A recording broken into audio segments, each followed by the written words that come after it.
Well, I had been appointed to Oswestry on the England-Wales border, and they were keen to sort of set up a full-time department of spinal disorders, and I was here nearly 10 years, so it was time to move on.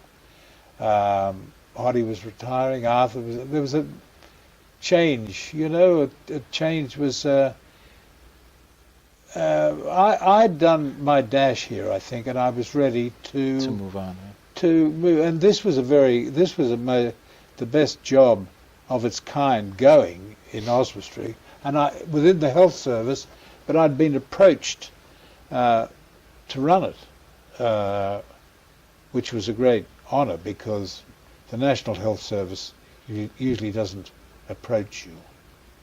And so I took that job up. I think it was late in '75. Oh no, early '76, and ran that for 10 years, setting up a full-time department for spinal disorders. It was the first of its kind in the world, but all I did really was just put into practice what I'd learned from Hodgson in Hong Kong. Wow, wow. And by the time you went to England for this new chapter in your life, you were married at the time? I had two married kids? in '72. In Hong Kong? I married a Scots girl. Actually, the wedding took place in Surrey, near London. Right. And the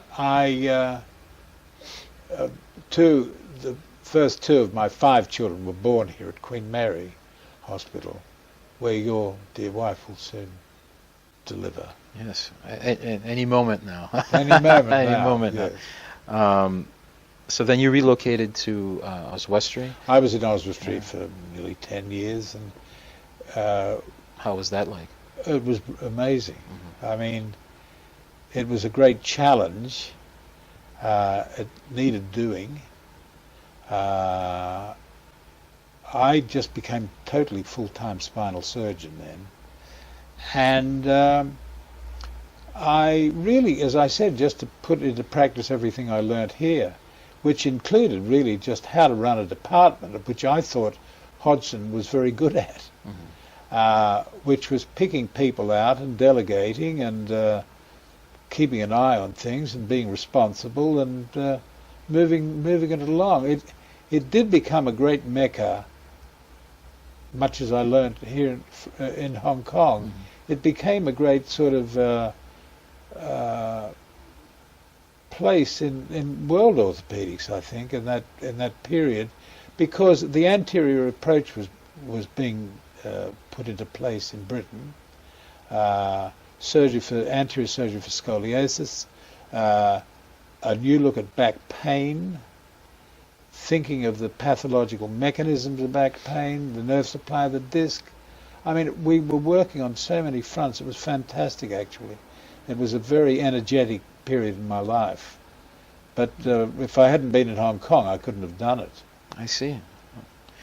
Well, I think during that time that you were in Oswestry, you also worked with Jeremy Fairbanks, or Professor Fairbanks nowadays.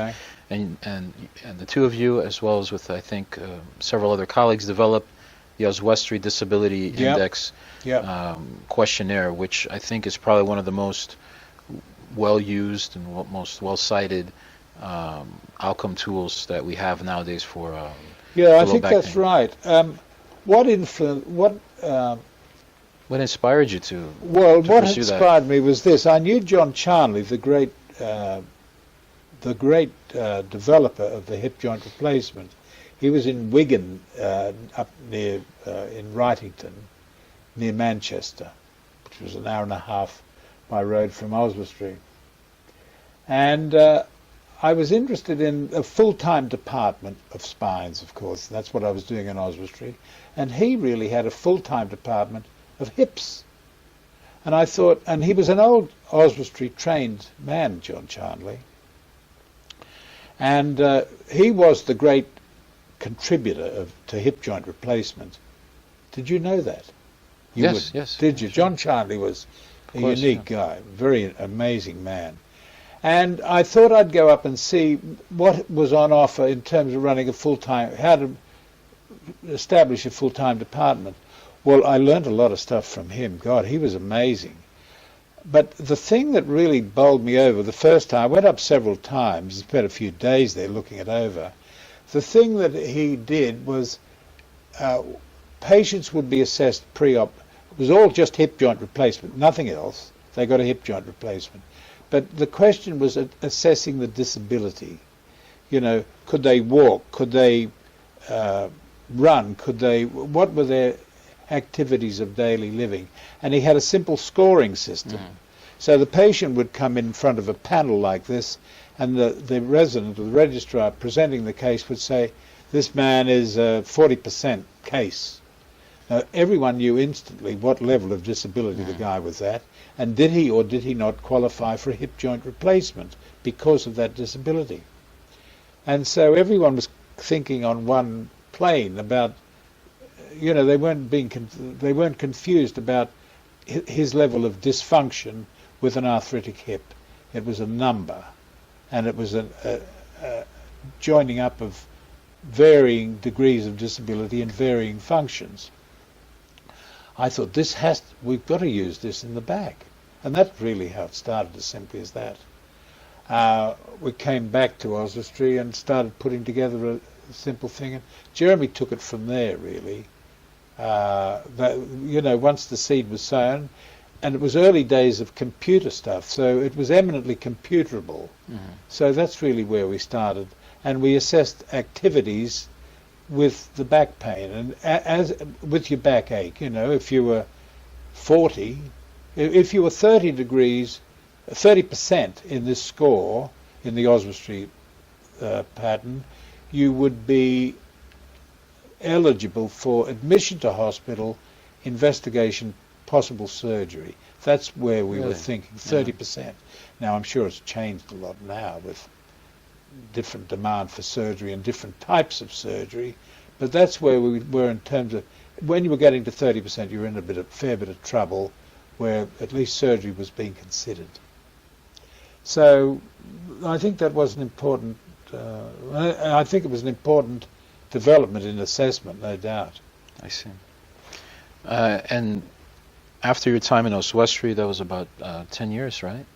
About 10 years. 10 years. So then you moved on to private practice. I went down. I went and I was in London and did largely private. I was with the Department of Neurosurgery, as senior lecturer at the Royal London for a couple of years, working with Professor Sid Watkins, who was the surgeon to the Formula One racing people. He's been, we lost Sid a couple of years ago. He was a big influence in that, in the Formula One. And so I was down in Whitechapel in London, lecturing and doing sort of reconstructive surgery. But Sid, in a huff one day, resigned from that, and I thought my days would be numbered there too, so I just slipped sideways and just got on with my general practice. I see. Did you miss kind of being attached to a formal department? Oh, I do think so. I mean, yes. I mean, leaving Hong Kong was a big step for me anyway, but it was timely. Leaving Oswestry, again, it was a huge step. What you miss is the young guys with energy. You know, they're keen to learn, and you don't get that when you're alone. You know, in practice. I think it's a great stimulus in a department as a sort of think tank. You know, you're exchanging ideas and moving ideas forward. I think that's an important stimulus, really.